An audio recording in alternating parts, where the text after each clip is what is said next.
Hey Skatfreunde, willkommen zu einem neuen Video. Worum soll es heute gehen? Ich habe eine Anfrage bekommen von Uwe und Uwe schrieb: Hallo Daniel, deine Videos sind wirklich sehr lehrreich. Uwe, danke an der Stelle. Ich würde mir wünschen, dass du mal ein Video darüber machst, wann es besser ist, als Alleinspieler Trumpf von oben oder von unten zu spielen. Ja, gute Frage, Uwe. Ich schrieb es dir schon, das ist gar nicht leicht. Du hättest mich genauso fragen können, wie die Frauen ticken, da hätte ich nicht ratloser sein können.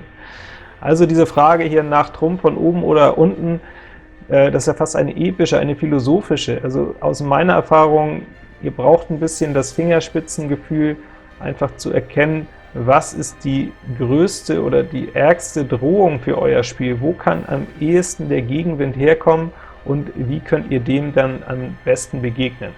Also wenn ihr etwa 3 Buben habt, bietet es sich sicher an, von oben zu ziehen, oder wenn der Alleinspieler kurz ausgespielt hat auf einem langen Weg und jetzt vielleicht euer Ass stechen möchte oder eure 10 stechen möchte, dann vielleicht eher von oben. Manchmal seid ihr auch zu kurz in den Trümpfen, um es euch überhaupt erlauben zu können, von unten zu ziehen.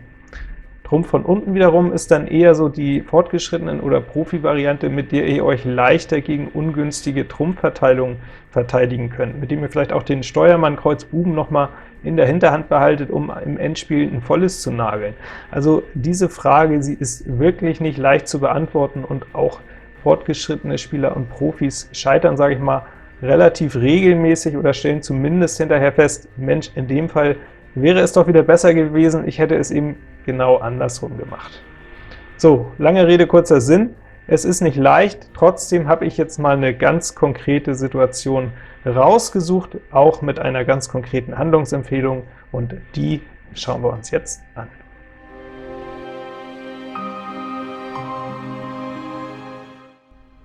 Ich habe hier mal eine ganz typische 6-Trumpf-Konstellation aufgelegt mit Kreuz, Herz und Karo Buben und noch 3 weiteren Trümpfen. Das könnte hier etwa die Trumpf 10 zu dritt sein, könnte aber auch anders aussehen, das ist gar nicht ganz so wichtig. Typischerweise wird das Trumpf Ass nicht dabei sein, weil das dann eher in der Beikarte verwendet wird. Auch der Rest der Beikarte soll jetzt gar nicht mal im Fokus stehen, sondern der erste Trumpfzug, der hier vom Alleinspieler gespielt wird und den ich sehr häufig sehe und den ich für ausgesprochen fragwürdig halte, für mindestens stark unscharf. Und zwar ist das die Eröffnung mit einem der beiden roten Buben, typischerweise mit dem Karo Buben.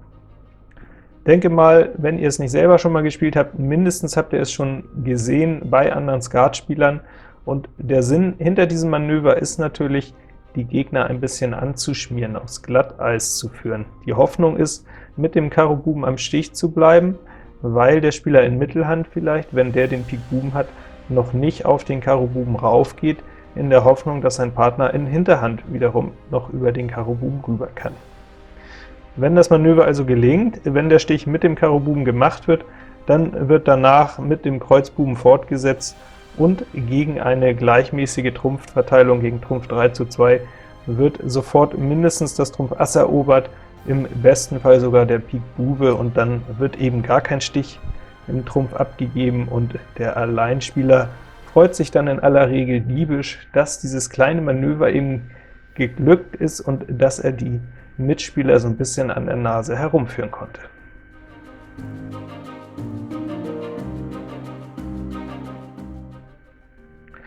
Wenn das so ist, was halte ich denn dann an diesem Karo-Buben-Zug für so fragwürdig?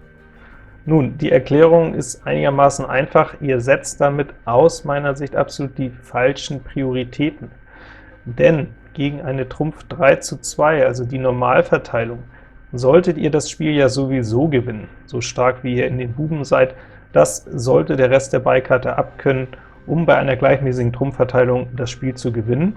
Und insofern, wenn ihr es durch Start mit dem Karo Buben gewinnt, solltet ihr es auch genauso gewinnen, wenn ihr eben mit dem Kreuz Buben startet, auch wenn es dann vielleicht in Trumpf nicht ganz so glücklich für euch läuft. Das heißt, der Spielausgang wird vermutlich der gleiche sein. Andersrum gilt das aber nicht, denn die Drohung, die euer Spiel vielleicht viel eher zu Fall bringen kann, ist eine ungünstige Trumpfverteilung. 5:0 Trumpf haben wir auch schon gesehen, da können wir manchmal gar nicht so viel gegen machen. Das haben wir gar nicht so unter Kontrolle, aber was ja auch viel wahrscheinlicher ist und häufiger ist, Trumpf 4:1. Und wenn ihr gegen Trumpf 4:1 letztendlich mit dem Karo Buben startet, dann wird euch das in aller Regel gar nichts nützen. Ganz im Gegenteil, mindestens 2 Konstellationen gibt es, wo der Karo Bube katastrophal ist, und das ist einerseits, wenn das Trumpf Ass blank sitzt, und zum anderen noch schlimmer, wenn der Pik Bube etwa blank sitzt. Denn jeweils in beiden Situationen, wenn ihr mit dem Alten hingelangt hättet, hättet ihr entweder sofort das Trumpf Ass gefangen oder den Pik Buben und würdet auch sehr schnell die ungünstige Trumpfkonstellation erkennen. Beides passiert im Zweifel nicht, wenn ihr mit dem Karo Buben startet. Und insofern meine Empfehlung für diese häufige Konstellation: Finger weg von diesem ein bisschen billigen, ein bisschen durchschaubaren Bluff.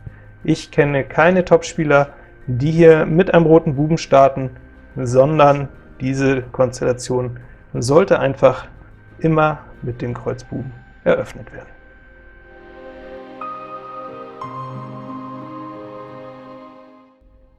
Soweit für den Moment, und wenn euch das gefallen hat, dann kann ich mich ja in den nächsten Wochen dem Thema mal mit weiteren konkreten Situationen nähern.